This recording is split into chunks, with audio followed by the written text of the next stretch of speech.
Hello বন্ধুরা, তোমরা সব কেমন আছো? আশা করি ভালো আছো। বন্ধুরা, এটা হলো তরুলি মাছ। এখানে মাঠে আমি ঘুরতে এসেছিলাম, তুলে খেলাম।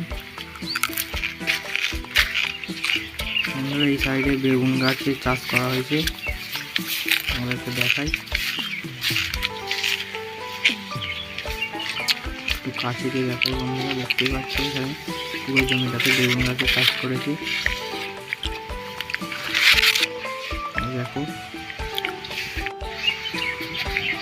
এটা তরুলি মাছটা আবার ঘুরতে এলাম একটুখানি। একটা তরুলি মাছের লম্বা অনেকখানি,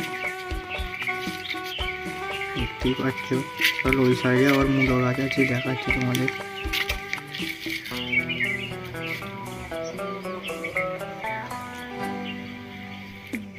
এদিকে এগুলো মূলো গাছ বন্ধুরা। তোমাদের একটা কাছে নিয়ে দেখাই।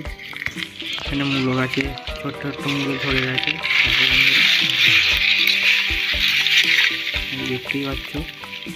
মূলো এখানে অনেকটা চাষ করেছে কাকু। এদিকে আবার পালং গাছ আছে, পালং গাছে এগুলো দানা করবে বলে রেখে দিয়েছে, কদিন পরে তুলে নেওয়া হবে। অনেকগুলোই আছে জমিতে।